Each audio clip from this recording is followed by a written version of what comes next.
Thanks for joining me. Yeah, thank you for having me. You are an expert of yourself. I'd love for you to give us an idea of where you dance and then the journey that really led you there. Yeah, so my name's Alexandra Farber. I am a dancer with Texas Ballet Theater. I've been here this is my 10th season with the ballet. And I started dancing at age 3 in the Washington, D.C. area. That's where I'm originally from. I went on a train with Maryland Youth Ballet all throughout my middle school, high school years, pre-pro stuff. And then when I graduated from high school, I was in Houston Ballet 2 for 1 year, 2011, 2012 season. And then the year after that, I joined as an apprentice at Texas Ballet Theater, and the rest is kind of history. But I'm also an emerging choreographer and also a visual artist. So those are my other things. Nice. So throughout that time of you being a pre-professional student, going into the second company, and then of course apprenticeship, how has your relationship with dance and with ballet shifted from then to now?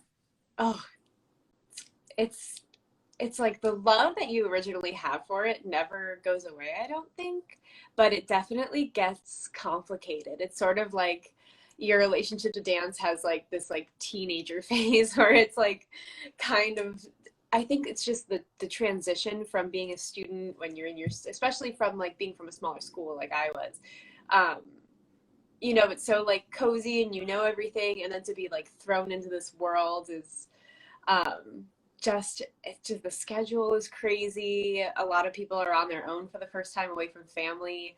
You're still like not, you're an adult, but you're barely, you have your own apartment now and you have all these other responsibilities and you're like, oh my gosh. And but over time, I mean, since then, I feel like, I mean, even from 5 years ago, like I feel like a totally different person and totally different dancer. Just my relationship to it has changed so much. Like I used to get, I think younger dancers, a lot of the times we get really caught up in things, and then you get to be older and it's like, we're running around in tights. Like we don't need to take it that seriously. This is not a life or death situation. And I think everyone knows that deep down, but like for me at least, it wasn't until I got a little older that I was like, okay, like you can take a deep breath and let some of this stuff go. Like you don't need to get too wound up about it. Yeah, and just a couple things that you brought up that I'd love to touch on. The idea that dancers at somewhat of a very young age are hit with these major transitions in their career, and getting to the point being a pre-professional student to being in a studio company to then being an apprentice.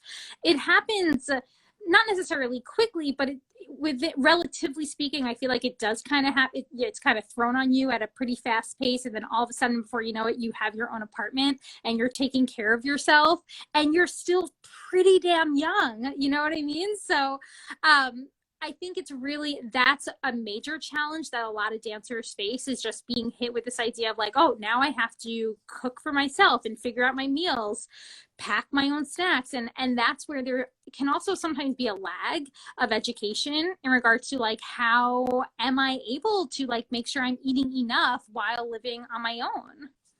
Totally. And I definitely struggle with that. Like when I Mm-hmm. first moved out of the house, like I feel like I knew how to cook for myself better when I was living at home than I did. And maybe that comes down to like learning how to grocery shop and things like that, because everything was there already. So like Mm-hmm. I could make myself lunch, I could do all those things. But then all of a sudden I was like, I'm really lucky to have avoided any like major diagnoses. And I definitely consider myself one of the lucky ones. Like it's really an unfortunate part of this career, and the history of this career, which is why I'm so grateful to people like you who are finally like making the kinds of information that dancers need accessible. Sure. Um, but I definitely had periods of my life where food and I had a horrible relationship, which is so unfortunate.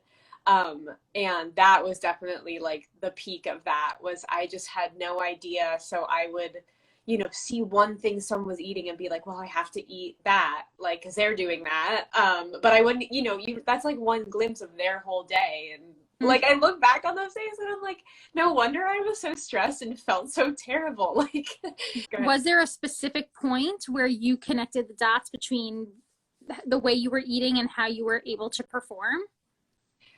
I feel like later in that first year away from home, like about 3/4 of the way through, I remember it was literally an infomercial. And I used to be so embarrassed about this. Like, I'm so happy that like 10 years later, I'm able to talk about it. But it was an infomercial for some like diet plan. I remember ordering it and trying it, and I wouldn't tell anybody about it. And it was like a month into that where I was like, whoa, like you're not, like if what you're eating is a secret, that's like a really, that's like, like you gotta stop that. So yeah, that was when I was like, okay, enough is enough. Yeah. You bring up a really good point. One thing that dancers sometimes forget about is because, you know, in their pursuit of the athleticism of dance, it can be easy to just only focus on the nutritional aspects of food and what it's doing for your physical body, or what it's doing for your body shape or your body size, for example. And then what happens is we forget about the fact that food can very much be a part of our social and of our cultural and our emotional well-being, our mental well-being.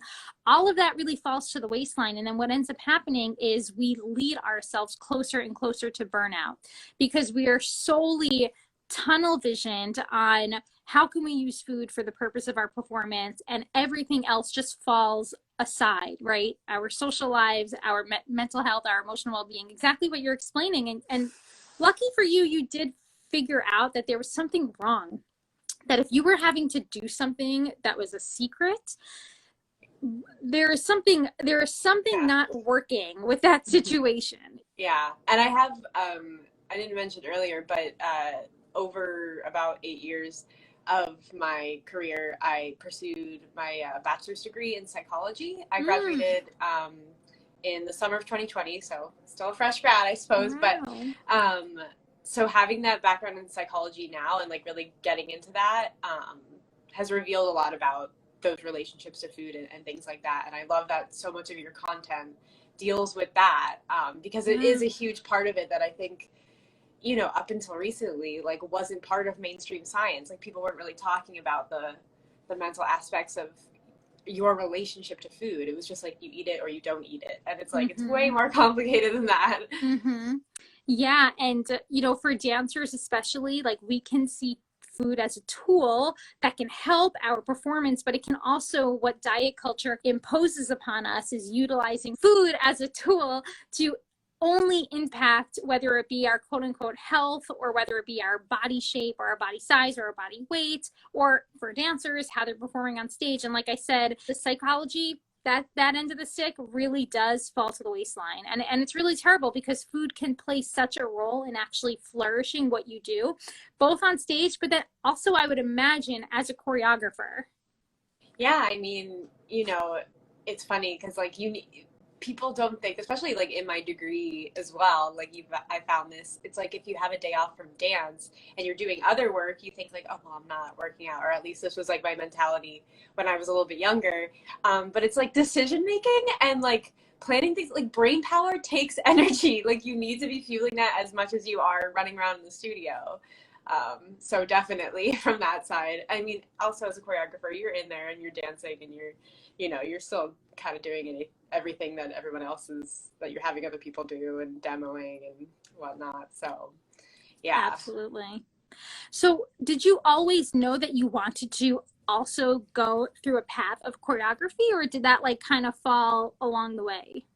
So when I was young, I mean, like almost since the time that I started dancing, I loved choreographing too. And I think when you're so young, you know, you're only in the studio taking class and, you know, maybe you have a little performance once a year. But so me and my friends would get together in my basements, and I'm talking we're like, you know, 5, 6, 7, 8, 9, 10, 11, 12 years old. And just like getting together and making up little dances. Is it choreography at that point? You know, who really is to say. But at like around 11 or 12, I remember getting like really into it, to the point where one of the parents like ended up we went to like an old folks home and like got to do a little performance for them, and it was like super fun. Like we got to choreograph this whole thing, and then as I got a little older, like into my pre-pro stuff, like we did the whole YAGP circuit and everything, and I choreographed a couple of solos for myself for those performances and did pretty well in that. And then getting into my professional career, you know, it just, you become so busy that I didn't really have as much time for it, but I still would take notes, like, you know, listening to music and things that I thought like might be a cool idea. But once I really got into professional company life, it really started to wane. And I started to think to myself, well, like, you know, after this career, what do I want to do? Or what would be something that I would like to do? And I thought about becoming a repetiteur. I even thought about getting trained in notation, even though it's not really used as much anymore. But and then, like, I mean, as cliched as it is, like during pandemic, I really started to question that. I was like, what happened to choreography? And you know, it kind of came down to the question of like representation, because I realized in my entire professional career, I've only danced one piece choreographed by a woman. And it wasn't even really through the ballet. It was through the symphony was doing a project that we like partnered up with them, and they had hired the choreographer. So you could say like I've never really danced a piece choreographed by a woman. And Wow. I mean, it's just kind of unfortunate, like not to shade my own company, but like I'm like they are out there, like, but they, you know, even in companies that are doing works choreographed by women, they are the minority for sure, hands down, especially in the history of ballet. Like all the classics, Balanchine, Robin, you know, like they're all old white guys, and it's like kind of problematic. Absolutely. And then, you know, thinking about how many repetiteurs I work with, I would say 95% of the repetiteurs, probably more. I can only think of like one or two male choreographers assistants that we've ever had. So I'm like, no wonder there was like this shift in my brain of like, oh, well, like that's my place. That was sort of unconscious. So during 2020, I ended up starting to work with a couple of my peers, and it really felt like going back to those days when I was younger. And since then, I've had a couple of really cool opportunities. The Modern Museum of Fort Worth and I made a connection and partnered up, and this video presentation that I made, because, you know, we couldn't have live performance for a while, we ended up getting to perform it live, which was super cool. And then that was in September. And then at the end of next month, they're having me again, and I'm presenting a world premiere. It's called Inside Voices. I am so excited. So that's sort of that whole journey. Yeah, that's amazing. I love hearing how you have been able to take your own perspectives and assess the situation and realize like, wait, why am I naturally falling into this one position when I could potentially challenge the industry and go way further with this, and really challenge the idea that choreographers don't only have to be white male choreographers. Yeah, it's such a problem. It is a major problem, and it's really inspiring. It's so inspiring to hear that, and for a lot of younger dancers to hear that. Yeah. I feel like my school was so incredible, Maryland Youth Ballet, because we're about to celebrate, we have a gala coming up where I choreographed a solo for myself for the gala. It's celebrating Hortensia Fonseca. She's the founder. She just turned 100. Wow. And it's the 50th anniversary of the school. So it's like a huge, big gala. She really was such an inspiration, because the first choreographer I really saw was her. Like, she was the one choreographing on all of us when I was young. So, you know, I think back to those days and how much of an inspiration she was. Before there was Balanchine in my mind, before there was anybody else, there was her. So pretty special. That's really awesome. So it sounds like you have a ton of different things going on rather than just being in performance mode. I mean, you have your degree in psychology, your choreography. So the idea of you ever hyper focusing on ballet seems to be like a problem you didn't struggle with. You know, it was up until the last few years, for sure. So tell me about that. Like Yeah. what drew you to all of these other, you already spoke about the choreography, but I'm really curious to hear about, you know, your degree in psychology. What drew you to picking that up as well? I think that my family was super big in that. I'm really blessed that my parents were super adamant about me getting higher education and helping me to get that higher education. It's really Sure. tough that, like, if you don't have basically your parents paying for it, it's very difficult as a dancer to be able to Absolutely. afford tuition. And I mean, I Yeah. was doing, part-time online in state, and it's still so expensive. Like, I Mm-hmm. would not have been able to afford that with a dancer's salary. So I was lucky that, I mean, I'm the only dancer in my family. So and I'm the firstborn. So, firstborn problems, they were like, well, like, is this really a career? Like, can you actually do this? Mm. So when I was in high school, they were like, well, you can do auditions, but you also need to apply to college. And whichever one you get into, you need to defer, like, just in case you don't like this dance thing. So they were always like at my side, like, and I mean, I used to sort of not resent it, but like, I was like, nah, school, which I feel like a lot of dancers have that kind of like rebel against academics phase, or at least I did. Mm-hmm. Even when I got into, so yeah, then I got my contract and everything. I also deferred to Bryn Mawr College. They were my top choice. Shout out to Bryn Mawr. They were great. They even came back to Mm-hmm. me after my first year of deferment and they were like, you can defer again. And I was like, Wow. I think I'm good. Yeah. Because I would have been in person there. But they, yeah, I took 1 year off from school because I was like, eh. But then when I came up here, my parents were like, okay, like, it's really time to start.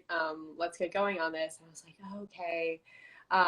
And the first year or two was kind of like, like, I have to do the school stuff. But then it really became kind of a joy. And I think after a year or two, like we were talking about earlier about burnout, when you're a young dancer, you just really try, you're just like, no matter what, I'm going to push, I'm going to do this, I'm going to do everything right, I'm going to, and then you get kind of exhausted and you're like, whoa, I need to take a step back. Um, and I think it was those initial, like, I would have spurts of really going for it and then burning myself out and like hating everything and going for it and burning myself out and hating everything. Realizing that, like, having other things going on was so important to not feeling that burnout. Like, being able to be like, okay, today was not my best day in the studio. That's totally fine. I don't need to go do 4 workouts because I feel bad about, like, my performance. That's actually, if anything, my body needs recovery and not that. Yeah. Like, Yeah. pushing harder is not the solution here. Yeah. And I'm going to go read my textbook and take my mind somewhere totally different. And the same goes with, like, the creative outlets. Like, sometimes to be able to, it just totally shifts your perspective. And I think in a way, dancers worry so much, or at least I did when I was at, like, hyper focus, like blinders on, tunnel vision, kind of towards my performing career. You think it's helpful, but it really just makes you crazy and burnt out. Yeah. And you become better in your performing career when you have other outlets and you have, like, a healthy relationship to, okay, I'm tired and I need to rest. Yeah. Which the dance world doesn't really encourage a lot of the time. So I think that's why it's hard. Like, for people who right now are tunnel vision, like, it's not necessarily you. Like, it's, the dance world needs to change the narrative in that way because Yes.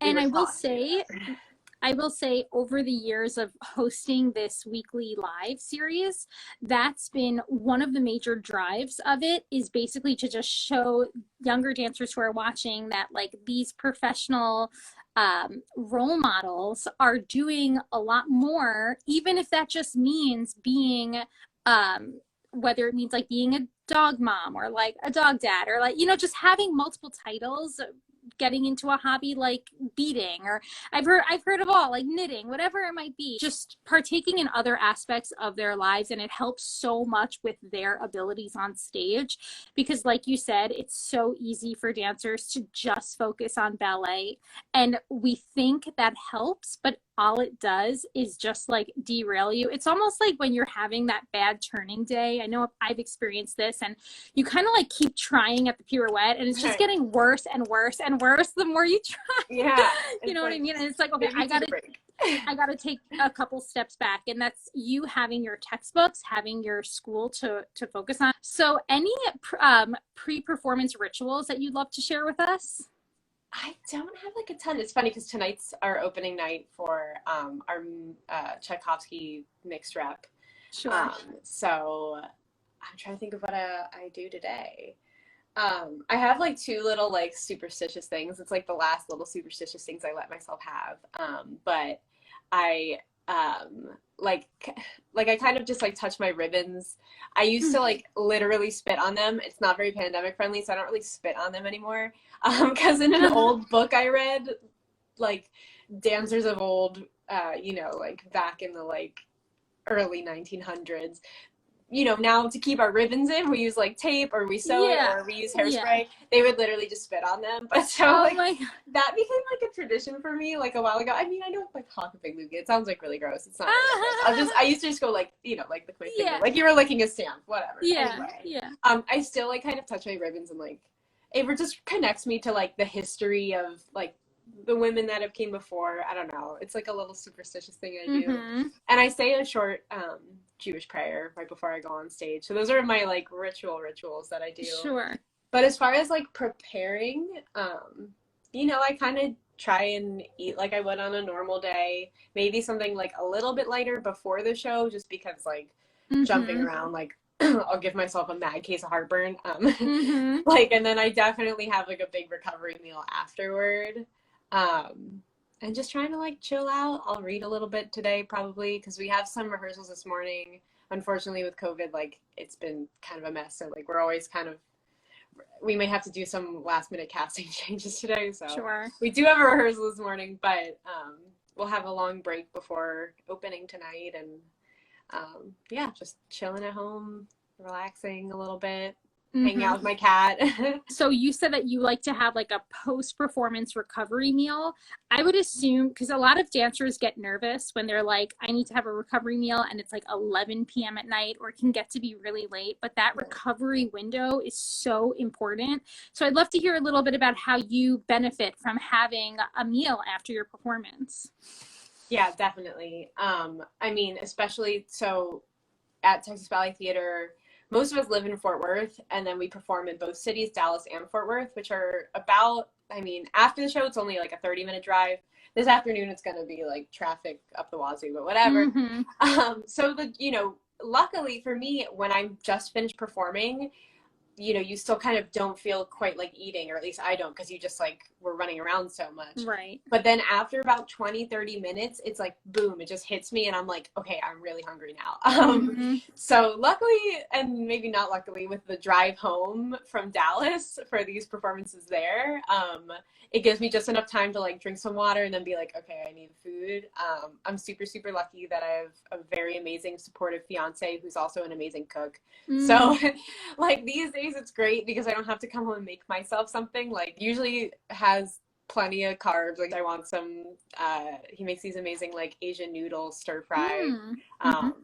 And it kind of just like hits everything. It has veggies in it. It has like tofu or tempeh in it. Water is so important to me during theater week because I can forget, and like with the lights and everything, like you're sweating so much. Yeah. And then I just usually hang out a little bit before I go right to bed. Because like after that, you feel a little like you're full and stuff, and then you're sort of like awake a little bit from the post performance, adrenaline post situation.